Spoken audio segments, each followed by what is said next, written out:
Hello everyone, my name is Saurabh और आज के इस वीडियो में हम class 11th redox reaction chapter का बैलेंसिंग ऑफ रिडॉक्स रिएक्शन सीखेंगे bye oxidation number method.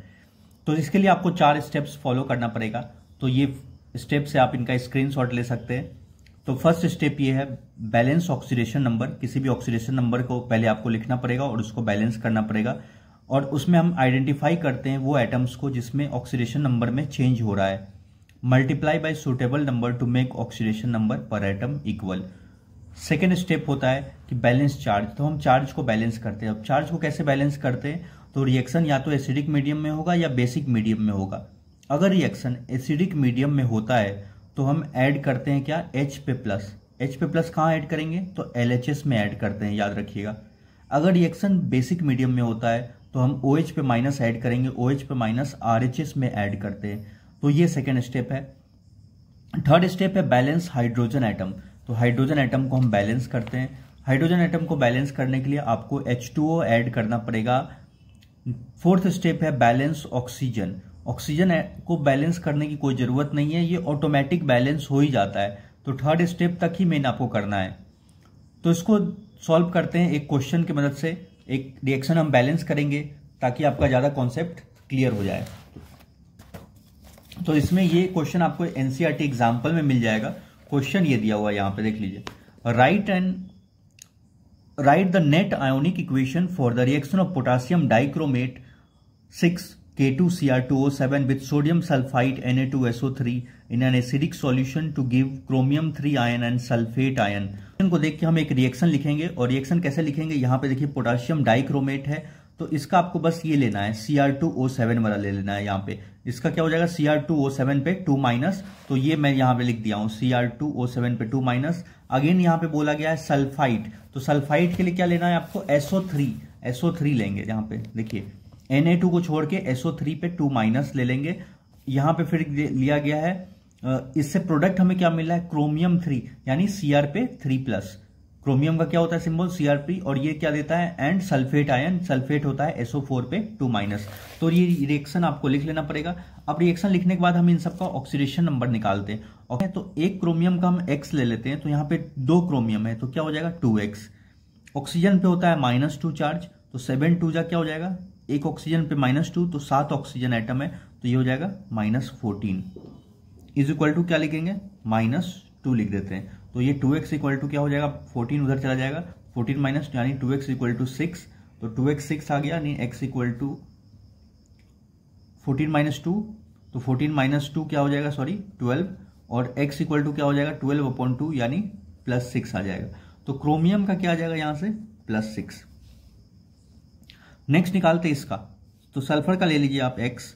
Oxygen, एक ऑक्सीजन आपको पता है -2, तो 3 ऑक्सीजन एटम है तो ये हो जाएगा -6, और ये पूरे पे कितना चार्ज है -2, तो इक्वल टू लिख देंगे -2। तो यहां पे ये क्या हो जाएगा, x इक्वल टू 6 उधर चला जाएगा, 6 - 2 यानी x इक्वल टू 4, तो इस सल्फर पे आ जाएगा +4 चार्ज। नेक्स्ट है क्रोमियम, जो आयंस होता है तो उस पर सेम रह जाता है, इस पे +3 चार्ज हो जाएगा। यहां देख लेंगे SO4 पे 2 माइनस है, तो यहां पे देखिए ऑक्सीजन पे कितना होता है, ऑक्सीजन पे -2, तो 4 ऑक्सीजन है, सल्फर का x ले लेते हैं, तो ये हो जाएगा -2, क्योंकि एक ऑक्सीजन पे -2, 4 ऑक्सीजन आइटम है तो -8, और इसका x ले लिया, x -8, और इस पे जो चार्ज होता है -2, यानी x इक्वल टू क्या हो जाएगा 8 - 2 यानी 6, तो इसका हो गया +6। आप एक बार इस इक्वेशन को इधर लिख लेते हैं ताकि क्लियर हो जाएगा। Cr2O7 पे 2 माइनस, इस पे देखिए +6 चार्ज है, इसको लिख लिए। SO3 पे 2 माइनस यहाँ पे लिख लेना है, और Cr पे 3 प्लस SO4 पे 2 माइनस, इसको जैसे वैसे लिख लेते हैं। इनका ऑक्सीडेशन नंबर इसको लिख लेना है बस, इस पे +3 होता है यहाँ पे। अब आप क्या कीजिए कि इसमें देखिए किसका ऑक्सीडेशन नंबर घट रहा है और किसका बढ़ रहा है। तो यहाँ पे देख रहे हैं +6 से क्रोमियम का कितना हो गया, +3, यानी इसमें 3 का डिक्रीज हुआ। और सल्फर का देखते हैं, तो ये वाला जो सल्फर का था यहाँ पे क्या था +4, तो +4 से कितना हो गया +6, यानी +2 का इंक्रीज हुआ। तो आपको क्या करना है, डिक्रीज और इंक्रीज दोनों को बराबर करना है। तो इसको कैसे बराबर, जितना डिक्रीज हुआ उतना ही इंक्रीज होना चाहिए। तो इसको बराबर करने के लिए आप इसको 2 से मल्टीप्लाई कर दीजिए, तो ये क्या हो जाएगा 6 का डिक्रीज, और इसको 3 से मल्टीप्लाई कर देंगे, इसको ले लेंगे यहाँ पे, है ना, ये वाला जो एरो आपको दिख रहा है, तो इस वाले में 3 से मल्टीप्लाई। तो इक्वेशन क्या लिखाएगा, तो देखिए यहाँ लिख दे रहा हूँ Cr2O7 पे 2-।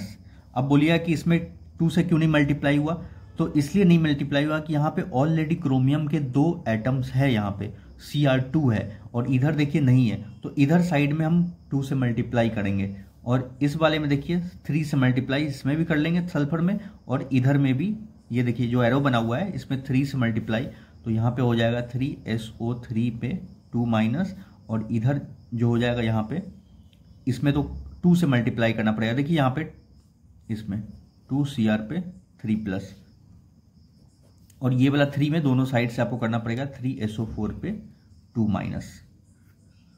तो स्टेप 2 में आपको क्या करना है, बैलेंस चार्ज, जैसा मैं आपको पहले बता चुका हूं, चार्ज को बैलेंस करते हैं। तो चार्ज को बैलेंस मतलब LHS में जितना चार्ज है उतना RHS में होना चाहिए। तो इसके ऊपर का बस चार्ज देखना है आपको, तो LHS में कितना है -2, और यहाँ पे देखिए इस पे कितना है -2, और ये 3 है, इसके 3 से मल्टीप्लाई, तो ये क्या हो जाएगा -6, तो ये हो जाएगा -8। तो LHS में -8 है, और RHS का भी देख लेते हैं।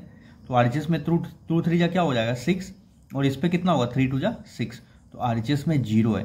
तो चार्ज को बैलेंस करने के लिए आपको बताया था क्या करते हैं, हाइड्रोजन आयंस को ऐड करते हैं H पे प्लस। अब आप बताइए किधर H पे प्लस ऐड करेंगे, क्योंकि एक हाइड्रोजन पे +1 चार्ज होता है, यहां पे हमें 0 लाना है, तो इसलिए 8 हाइड्रोजन इधर ऐड कर देते हैं LHS में।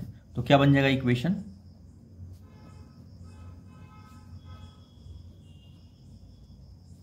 +8 H पे प्लस।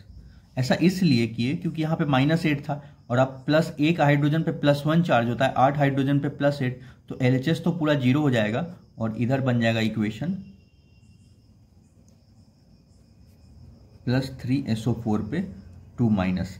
अब आप देख लीजिए इधर जितना चार्ज है उधर उतना हो गया होगा, तो क्योंकि यहाँ पे हमने +8 कर दिया है, इस पे देखिए -2 और इस पे कितना -6, तो -2 -6 और इस पे क्या हो गया 8, तो ये कितना हो जाएगा 0। देखिए -8 + 8 क्या हो गया 0 हो गया, तो LHS में भी 0 और RHS में ऑलरेडी 0 है ही यहाँ पे, तो मेरा चार्ज भी बैलेंस हो गया। जस्ट चार्ज हो गया बैलेंस। अब आपको किसको बैलेंस करना है, हाइड्रोजन को, बैलेंस हाइड्रोजन। तो हाइड्रोजन को कैसे बैलेंस करते हैं, तो आपको बताया था कि ऐड H2O।